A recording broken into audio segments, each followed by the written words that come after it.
বাড়িতে নতুন কিছু আসা মানে সত্যি ভীষণই আনন্দ। তো আজ একটা নতুন জিনিস আমরা দেখতে চলে গিয়েছিলাম রামপুরহাটে গ্রেট ইস্টার্নে। তো সেখানে আমরা দেখতে গিয়েছিলাম কি বলো তো, ফ্রিজ। তো আমাদের যে ফ্রিজটা ছিল সেটা হচ্ছে সিঙ্গেল ডোর, তো আমরা এবার নিলাম ডবল ডোর। তো অনেকগুলো ফ্রিজই আমরা দেখলাম, তাতে আমাদের ফার্স্ট যে ফ্রিজটা তোমরা দেখলে ওটা আমাদের চয়েস হয়েছিল গোদরেজের। আর রামপুরহাটের সবথেকে বড় দোকান হচ্ছে এটাই, হিউজ প্রোডাক্ট, ফ্রিজ থেকে ওয়াশিং মেশিন থেকে এসি থেকে, মানে যা বলবে রামপুরহাটে একমাত্র বড় দোকান হচ্ছে এটাই। তাই তোমাদের সঙ্গে সবটা আমি শেয়ার করলাম। তো এখানে দেখো মিক্সার, তারপরে চিমনি, গ্রিজার। তো গিজারটা দেখছিলাম আমার মায়ের জন্য।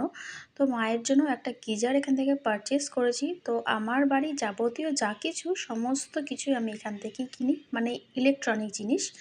তো অ্যাট লাস্ট ফ্রিজ তো আমার বাড়িতে চলেই